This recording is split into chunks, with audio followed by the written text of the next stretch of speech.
मैं दर्द से इसलिए कह रहा हूं क्योंकि अकेला कोई इस आंदोलन को आगे नहीं बढ़ा सकता। आज जरूरत है हमें अपने पैरों पे खड़े होने की और ये सोचने की कि अगर बाबा साहब अम्बेडकर अपने मात्र बच्चों के बारे में सोचते, अपनी पत्नी और अपने परिवार के बारे में सोचते, तो क्या हमारी जिंदगी में कभी सवेरा हो पाता? अगर बाबा साहब अम्बेडकर अपने अथक प्रयास से हमें वोट का अधिकार नहीं दिला पाते, तो क्या कोई हमारी बस्तियों में पैर रखने के लिए आता? आज जो तमाम तरह के हिंदुत्व और भाईचारे की जो लोग बात करते हैं, अगर ये वोट की ताकत आपसे छीन ली जाए, तो मैं जिम्मेदारी से कहता हूं कि आज भी आपकी हालत और आपकी स्थिति उनकी नजरों में बिल्कुल वैसी है जितनी आजादी से पहले थी।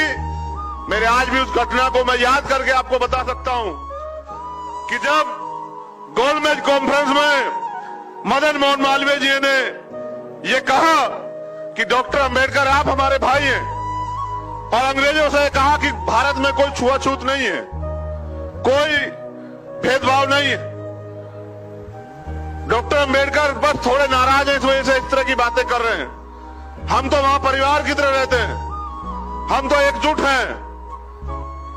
वहीं उसी मौके पे बाबा साहब अंबेडकर ने वो जग से पानी का गिलास भर के और उसको मदन मोहन मालवीय जी के सामने किया। उन्होंने कहा अगर मालवीय जी कोई अछूतपन नहीं है, कोई भेदभाव नहीं, तो ये पानी आप पी के दिखाइए। और मालवीय जी ने इतनी हिम्मत नहीं जुटा पाए कि अछूत के हाथ से पानी पी लें। परिणाम अंग्रेजों को भी ये पता लगा कि डॉक्टर अंबेडकर सही कह रहे हैं। आज सच्चाई ये है कि जो संविधान में आपको अधिकार है, उसकी वजह से थोड़ा सा जो आप आरक्षण और कुछ रिसोर्स जो हमें मिले हैं, उनकी वजह से आज हम लोग थोड़े से आगे बढ़ गए हैं। वरना सच तो ये है कि जब देश आजाद हुआ तो अमीर लोग अमीर ही रहे और गरीब लोग गरीब ही रहे। और आजादी से पहले जो इस देश में व्यवस्था थी, जो ब्राह्मणिकल सोशल ऑर्डर के आधार पर सामाजिक गैर बराबरी और आर्थिक गैर बराबरी थी, उसके शिकार आज भी हम हैं। और मेरे याद है बाबा साहब अम्बेडकर ने कहा था संविधान को सौंपते हुए कि राजनीति में वन वोट वन वैल्यू,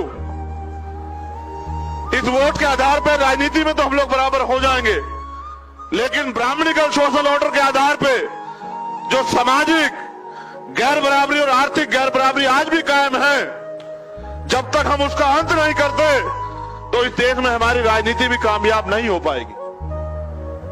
आज आप नोटिस कीजिए, नौजवान साथियां बड़े पैमाने पर मौजूद हैं, इंटेलेक्चुअल साथियां बड़े पैमाने मौजूद हैं। आज देश में लोकतंत्र है ही कहां? क्या कोई गरीब का बेटा मेहनत करके आगे बढ़ सकता है?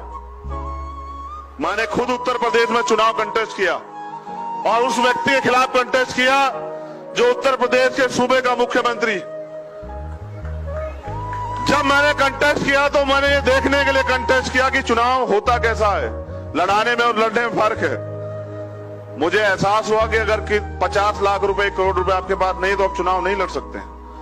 तो आप ये अपने मन से सोचिए कि आजाद भारत में लोकशाही है कहां?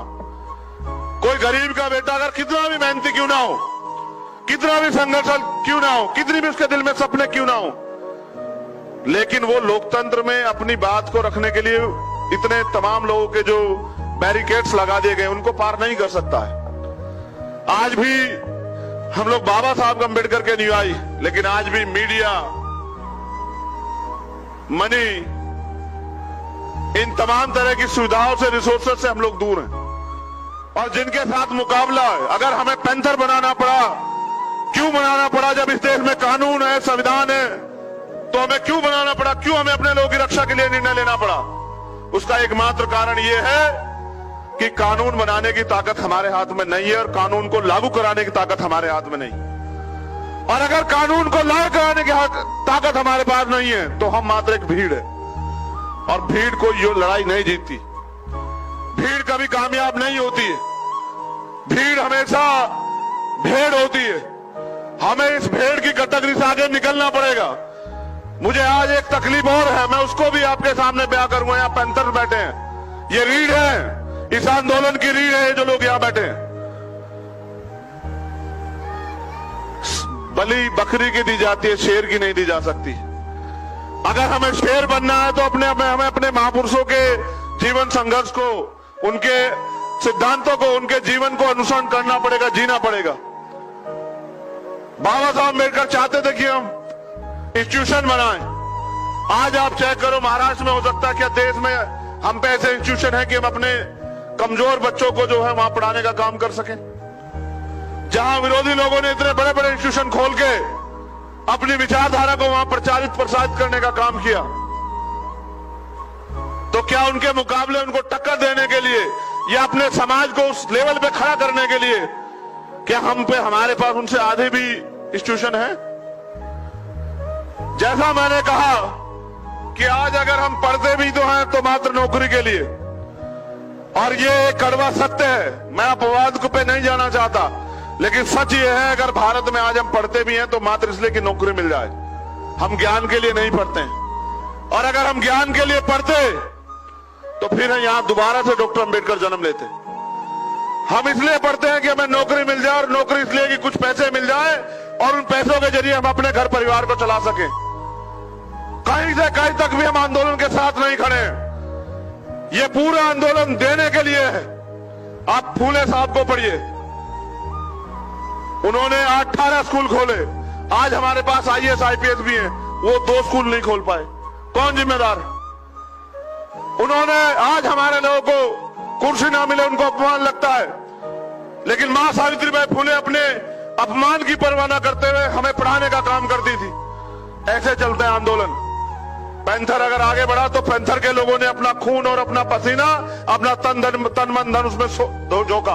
और अगर भीम आर्मी ने अपनी पहचान बनाई, मुझे गर्व है भीम आर्मी का कार्यकर्ता होने पे कि पूरी दुनिया में जाने जाने वाली टाइम्स मैगजीन में अगर भीम आर्मी का एक कार्यकर्ता जगह बनाता है तो ये भीम आर्मी की ईमानदारी, उसके संघर्ष की पहचान है।